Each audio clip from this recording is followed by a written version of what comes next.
All right, now I'm recording here, and I started this 40 minutes late or so. I apologize to that, but c'est la vie. Such is life, given the fact that, life has happened, unfortunately. A lot of crazy things have happened to me today, but I'm here, and I have survived. And I'm bringing you the latest, greatest disc golf stuff here. What's up, everybody? Joe here with Joe's Disc Golf, and I have got a jam-packed show for you. The first thing I do want to go over is our lovely sponsor here, Reaper Discs. Reaper Discs, where you can get all of your fun disc golf needs taken care of, along with their fantastic apparel, along with a huge selection of discs. You've got your Tour Series, you've got your Halos, you've got your Dynamic discs, your Disc Crafts, your Disc Manias, your discs, your flat discs, your round discs, even discs who jump on rocks, Oscar Mayer wieners. But they have a huge selection. They have constantly stuff coming in and getting restocked. It's all a whole bunch of fun stuff that they've got going on there. And I just would love to just shout out to Reaper Discs, who, again, they do fantastic stuff. They get back to you really fast. They put you on, when you order something, you have the option to join their mailing list, and they let you know whenever something comes back in stock, whenever there is a huge release, whenever something exciting happens at Reaper Discs, they let you know. You get a sweet handwritten note given to you when you order something. On top of that, they offer $4.95 flat rate shipping anywhere in the US of A. If you're outside of there, sorry, But, again, Reaper Discs, go check them out at reaperdiscs.com. Throw far and prosper. Listexia, it's a thing. But, all right, cool. There we go. We've got people here. Oh, shut up, YouTube. Sorry. For all of those listening right now, I want to apologize, but YouTube is being a stupid head. Twitch is doing just fine, and surprisingly, Facebook is also being just fine. 2 out of 3 ain't bad. It's about all I got to say to that. It's okay. Thirsty. Thirsty Thursday, boys. Drink up. And girls. Everybody. So, fun stuff happening here. Lots of stuff in the disc golf world. Lots of stuff outside the disc golf world. So, one of the things that held me up here at work was a pretty awesome, gross, terrible, unfortunate injury. But I would not be in sports medicine if I did not think some of this stuff was cool. So, unfortunately, I had an athlete break their arm that required an ambulance, and dealt with that for quite a while. Eventually made it out to a baseball game where we won, so that was the icing on the cake. But for those of you who think track is not dangerous, it can be. Lots of fun stuff there, but obviously not going to get into it. Private health information stuff, but talking about it in the broadest of terms, I would like to encourage all of you at whatever venue you are at, whether you're a tournament director or just somebody out on the disc golf course, whether you are going just out with your family, knowing a general sense of the layout of where you are, having a great sense of your surroundings, and knowing what to do, basic first aid in an emergency situation is always a good idea, because things happen. You step in a hole at a disc golf outing and you twist your ankle. Heaven forbid you break something, or something worse happens. That follow through, you didn't realize that tree was that close and you break your hand. Knowing some basic first aid is always a good idea, in my opinion. I've been taking first aid classes since I can remember, because Boy Scouts, Eagle Scouts, woo, what up? But knowing, emergency exits, that stuff, where it's safe for, tornadoes or bad weather, all that kind of stuff. just kind of in that kick right now because of all the fun stuff that has been happening here. But I think that is enough of that. Looking at this, I've been stalling here for about 5 minutes, giving people a chance to come in and talk here. But I think that's about all I have to do for dawdling, stalling, and talking. That's about it. Oh, some updates to joesdiscgolf.com. You might notice that at the bottom of joesdiscgolf.com, there is a little link there that you can follow that says, buy me a coffee. Well, that is one way that I am monetizing joesdiscgolf.com and Joe's Disc Golf YouTube channel, Joe's Disc Golf brand here. There's really two main ways I'm doing that, and I just want to let you guys know what is going on because I want to be transparent. And I want to let you guys know what's going on, all that fun jazz. Obviously, we have had a sponsor here with Reaper Discs, so I'm not going to disclose the details of that. You'll never get firm numbers out of me, but obviously they are a sponsor. If you are interested in sponsoring 1 episode, 5 episodes, 10 episodes, whatever, half in the bag, Joe's Disc Golf, certain videos, things like that, shoot me an email, contact@joesdiscgolf.com. But what I'm doing here with Buy Me a Coffee is it's kind of like a Patreon type thing, and you have your choices. You could make a one-time contribution to the website, whether that is $1, $2, $3, any amount you want. Actually, when you go to the Joe's Disc Golf Buy Me a Coffee site, it is all about, it's disc golf branded, so it's buy me a disc. And if you give $1, well, that's not getting me a disc, but I appreciate it anyways. Don't get me wrong. It's just kind of funny how that all that stuff works out. But yeah. So, or you could do a monthly contribution of $5 every month. It automatically, or you could sign up for a year for $50. You get 2 months free. What you get with that is the satisfaction that you are helping out Joe's Disc Golf in some form or fashion. And I really, really appreciate that. At this time, I looked into doing, say, a Patreon type deal, but I don't feel like I have any extra things to offer. Like typically with Patreon, when you sign up for different levels, the creators give you something extra. And for a mostly lack of time, I don't have a chance to do that, and I'd feel terrible for doing that. So if you think you like one video and you want to throw a couple bucks my way, that's great. The other way you can help Joe's Disc Golf is you can check out our cool merch. There's more coming. I'm trying to get more creative stuff there. The easiest thing for me to do solo was to do just the Joe's Disc Golf logo on t-shirts, hats, pants, the banana pants, all that kind of stuff.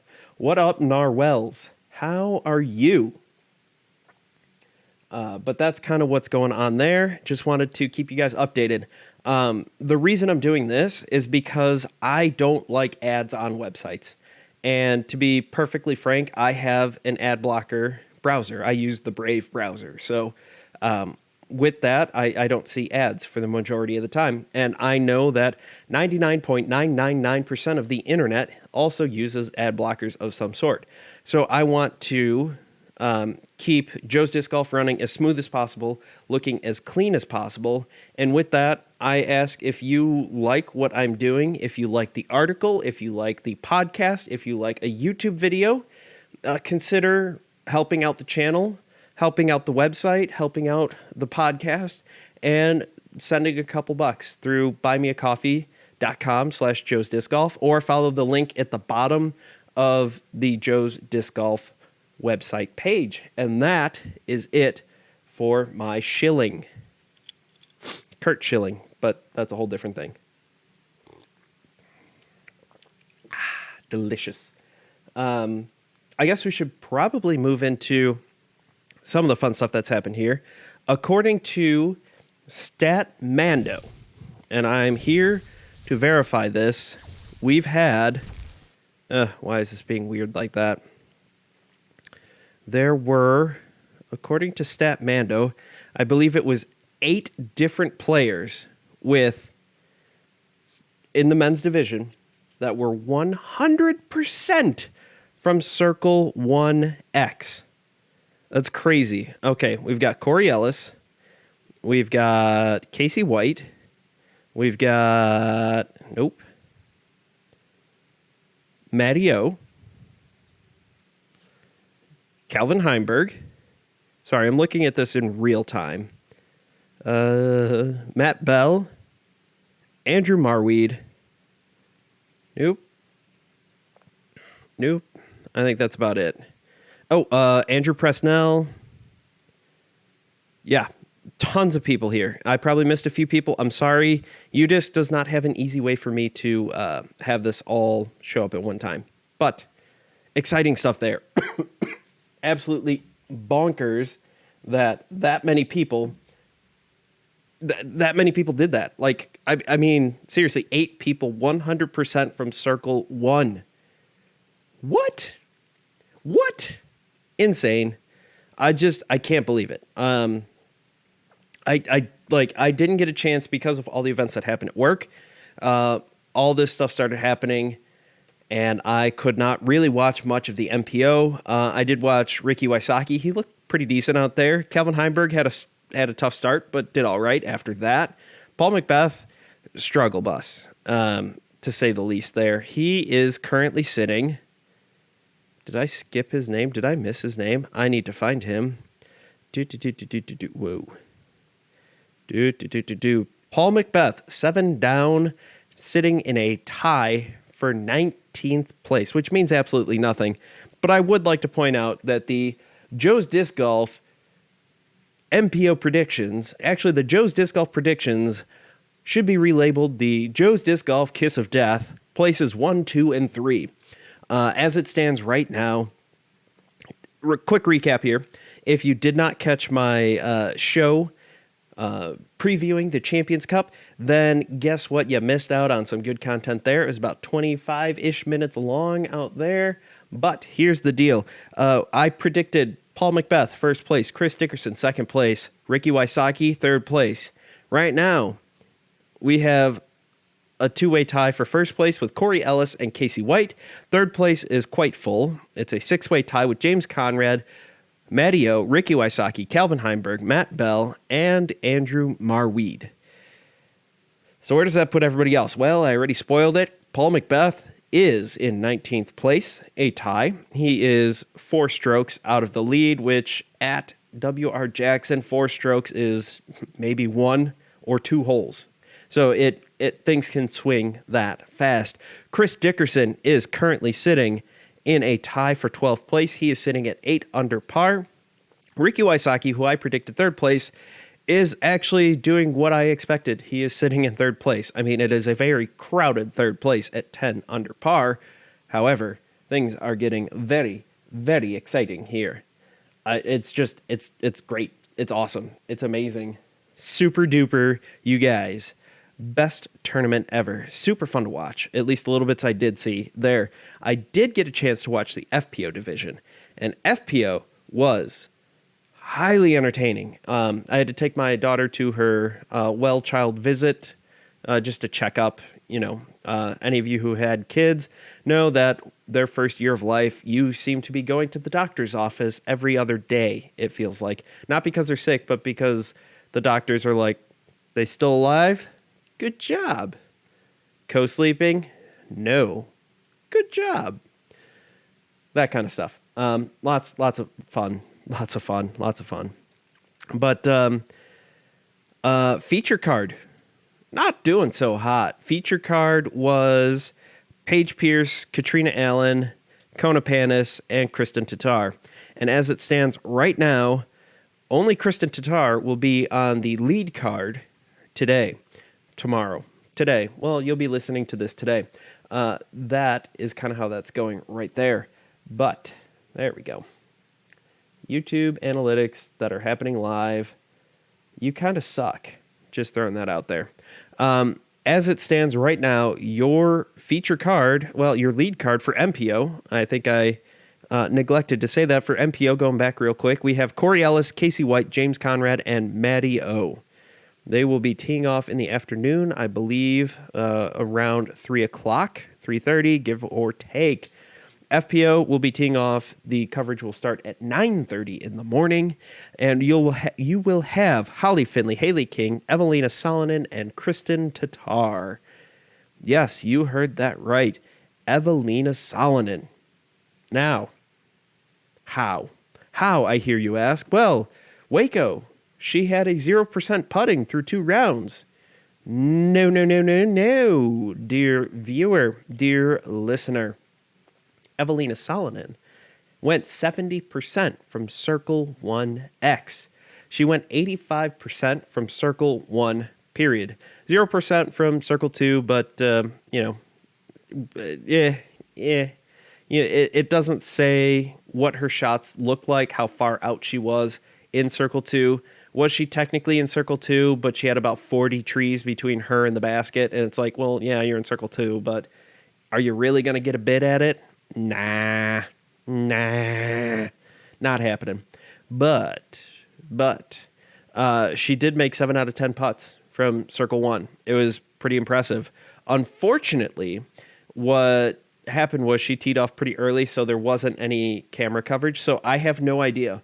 Did Evelina change something with her putting? Did she go out to the, quote unquote, go out to the backyard and just throw a bajillion putts at the basket? Or did she do something? Did she talk to some kind of mental coach? Did she call home? Did she talk to someone? What happened? I want to know what happened. How did she figure her putt out, at least for one round? This is what happens. Like, she had 2 double bogeys and a bogey, still shot 3 down, and put her in a two-way tie for 3rd place. She's that good. On strokes gained, tee to green, she again is up towards the top here. She isn't leading the pack. She is in 2nd, but she has a solid 6 strokes tee to green gain, and only lost 1.5 strokes in putting. Compared to her normal, say, if this was what has been going on for the last couple tournaments, that number would be, 6 strokes gained, tee to green, 7 or 8 strokes lost on the green. So the worst putter, actually, so far, most strokes lost, is one of the other Europeans, Henna Blumroos, who lost 8.39 strokes on the green, but gained almost 8 strokes tee to green. So that's kind of one of those fun statistics there. Holly Finley shot the hot round early. Not a lot of coverage there, but she did fantastic. Haley King struggled a bit while she is still tied for first with a 4 down. She missed a lot of putts. It seemed like every time they're cutting to her for coverage, she was missing some putts, and it was not looking like a great round on the putting green, but overall, I mean, she shot 4 under par. So you can't be too upset there. The other fantastic player in this group is Kristen Tatar, also sitting at 3rd place. She looked good.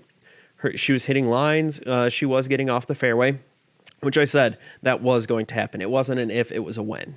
And that is exactly what's happened, is she got off the fairway and was able to scramble and do some fun stuff and be able to really just kick some ass out there.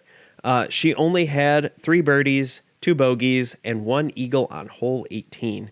That was pretty awesome to see. Also up there in the top 10, we have tied for 5th is Sarah Hokum and Alexis Mondahano. Tied for 7th, we have Maria Oliva, Chloe Alice, Missy Gannon, and Macy Valadiaz. Now, Missy Gannon was kind of up, down, left, and right. And it didn't... She just kind of struggled. She finally was starting to put some stuff together, but it is what it is. Macy Valadiaz, she was starting to look good again, not on coverage. Paige Pierce sitting down, tied for 11th, 4 strokes out of the lead. Again, 4 strokes, not too big of a deal at W.R. Jackson. That can change really, really, really fast. She struggled. She took a triple on hole 1. She got off the fairway, hit a tree. And then she hit first available, moved up like 20 feet. Hit first available, moved up another 20 feet. And then finally got onto the green, putted out. It was not pretty to watch. And after that, she had the mindset that it seemed like she wanted to make up all these strokes in one go. And that's just not something you can do in golf, period. Forget W.R. Jackson. Think of the most open course that you have. It's impossible to make it all back on one hole. It's just not going to happen. So she went par, bogey, birdie, bogey. She wasn't doing so hot. She eventually, back nine, really picked her up. She ended up getting her birdies. She ended up finishing back to even. So that was pretty good for her. Valerie Mondahano, not doing bad, but not doing great, if that makes sense. She's just kind of average. She's just kind of there. Had some issues on the course, but ended up +3. She took a bogey early and had a long string of pars before eventually going bogey on 4 holes in a row and taking an eagle on hole 18. So it is possible to eagle that hole, as a couple people have definitely done that. The other person there, Kona Panis. And again, her drives were putting her in the circle. She was looking good until she started putting. She made her first putt and it looked amazing. And then after that, it was just like, great putt, boom, downhill, game over. Next player. But again, that is what it is. That's golf for you. So again, coverage will start 9:30 a.m. Eastern Standard Time. Lots of fun there. Lots of people out there. It's going to be a good time. There's going to be a lot more coverage. It's going to be so much fun. It's going to be so much fun. So much fun. Couple nitpicks I had on the coverage. The more it goes on, the more it feels like there's no chemistry between Elaine King and what's his name, who is also commentating on there. I am blanking on his name right now, and I apologize for that. But it just doesn't feel like they're meshing well together, and that is what it is. Just a little constructive criticism there.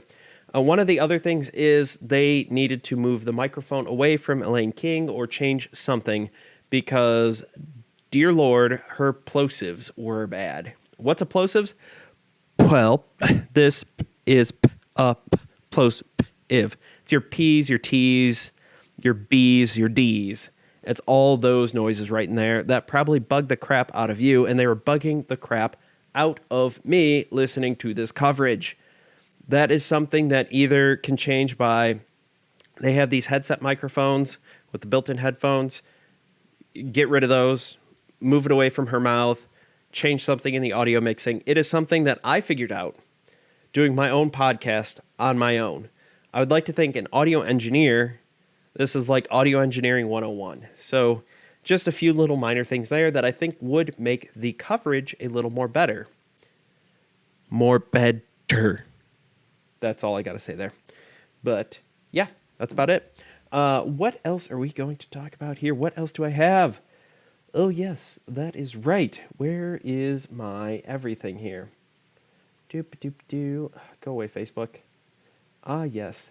Those are my thoughts for that. Ian Anderson. That's what it is. Ian Anderson. Thank you, the DG Beat. I don't know why I was struggling with him. I don't mind him as a commentator. I just don't think there's the chemistry between the two.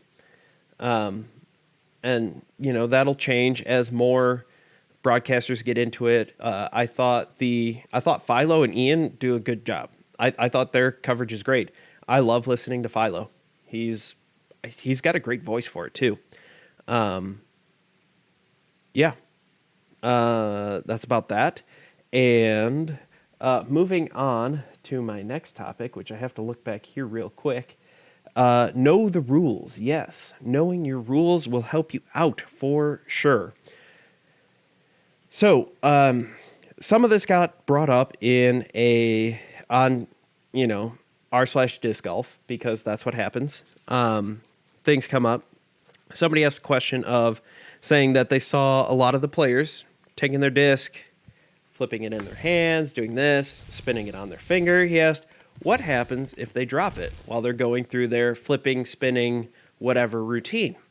And I couldn't find a specific rule that addressed this other than 809.03a, which is all about practice throws. And that just says that, essentially if you drop it, it's not a stroke. That's how I interpret it. That's how that goes. You weren't intending to propel the disc forward. It just kind of fell straight down. That's fine. You are allowed to, up to 5 meters away, toss a disc to a friend, get a disc tossed to you, and that doesn't count. Swapping it out for your bag, tossing it to your caddy, picking up a disc, tossing it to a buddy, so they don't have to get it, that kind of stuff. So that's one of the fun rules. That's just kind of where I'm at with that one. That was my interpretation. I might be right. I might be wrong.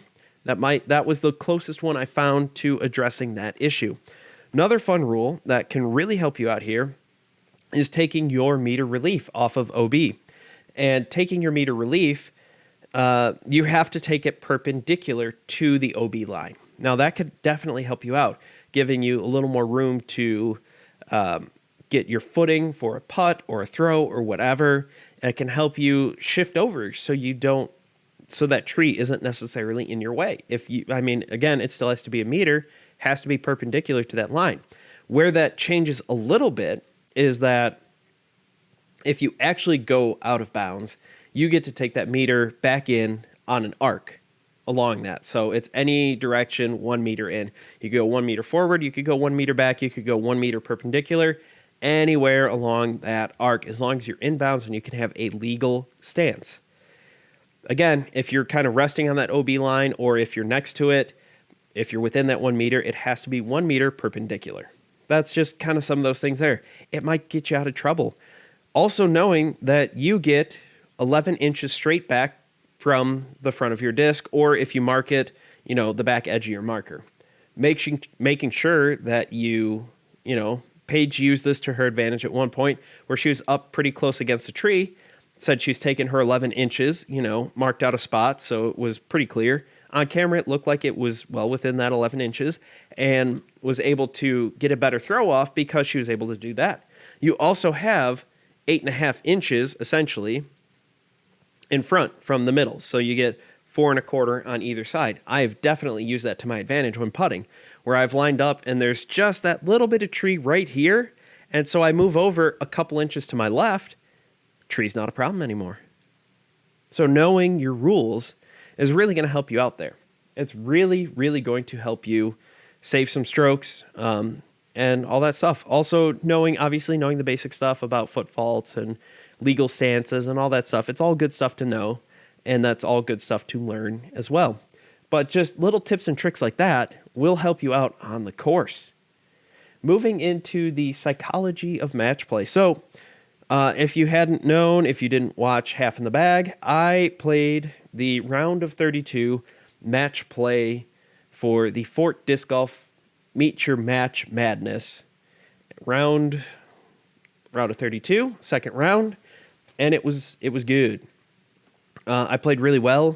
I played the first hole, not the best. The whole time I was practicing, I was doing a putter flip up. Beautiful, getting it right under the basket. It was gorgeous. It was lovely. It was amazing. This time, when it counted, when I did it for sure, it did not happen the way I planned. I did not get that thing to flip up to flat. I got it to flip up and ride to the right. I ended up barely staying in bounds, taking my second shot, throwing it OB long in the basket because the guy I was playing parked it. So I had to run the basket. And I went OB. We were playing stroke and distance, so I would have had to throw my next shot from where my previous lie was. I picked up my previous lie, so that was not possible at that time. And so I conceded the hole. I did not give him a chance to putt. I was frustrated with myself for throwing 2 bad shots in a row, essentially. But we went on to the next hole, which was set up at 330, 340 downhill. Forehand shot, beautiful shot. I was doing great with that in practice. Obviously, the guy I was playing against won the hole. He had a point on me. I wasn't letting that get in my head. I was focused on exactly what I needed to do. I knew I had to let this forehand go nice and flat and let it just bank and die and just be beautiful. There was a bit of a right to left crosswind, which hurt me a little bit because the guy who was spotting said that basically the wind beat it down, and instead of getting ace, I was 4 feet short of the basket. Well, 4 feet pin high to the left of the basket. And from that point on, I made sure to focus in and just really focus on my shot. Focus on what I was doing. Focus on the gap I was hitting. And just really hope that I, not necessarily hope, but just focus on the skills that I know that I have. And just continue to go after and attack the holes. Because match play rewards aggressive play. After that, after hole 1, hole 2, I won the box back. Hole 3 onwards, I never gave up the box. Ended up taking it down in 13 holes. I won up 6U, which is pretty awesome. But the whole time, I'd get up to a hole, and sorry, my allergies are really bugging me, so I keep itching my nose. And I apologize, everybody. But I focused on what I needed to get done. I knew that on hole 3, it was about 200 feet-ish, and then you had to hit a gap. And I focused on that gap, and I made sure to hit that gap.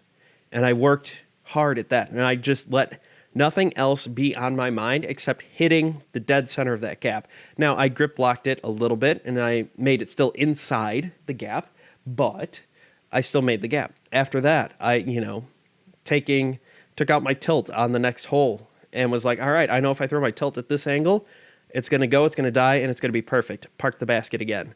And after a while, just focusing on what I needed to get done and focusing on the shots I needed to throw and essentially ignoring the guy I was playing almost entirely, I was able to just focus in and do what I was doing.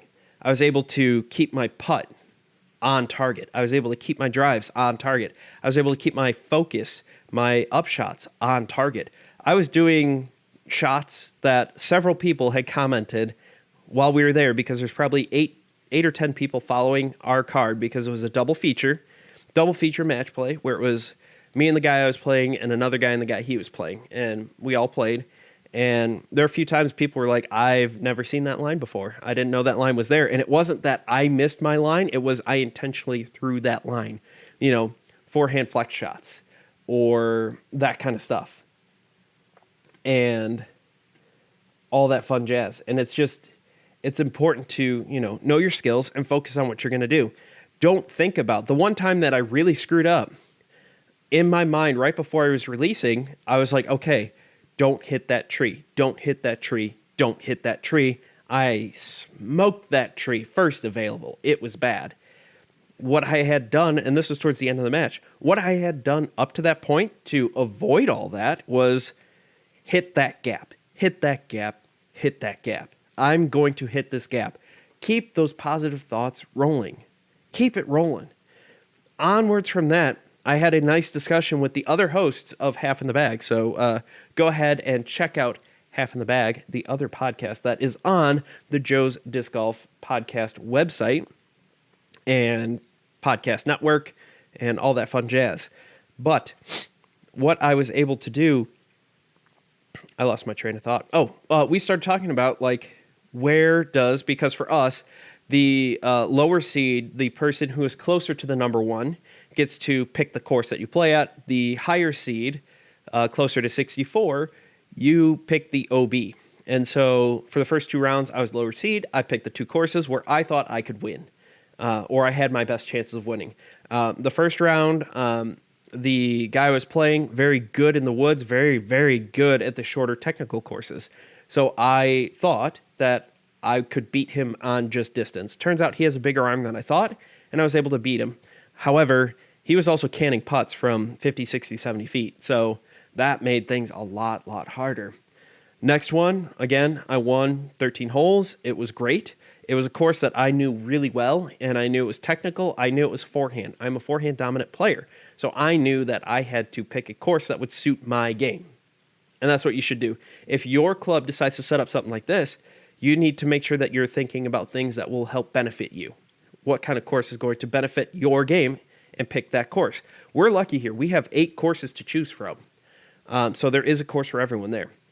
Now, the guy that I'm playing this week, He has used two of the courses that suited his game really well. Mosier, which is a shorter, tighter woods technical course, and Tillman, which is a longer technical disc golf course.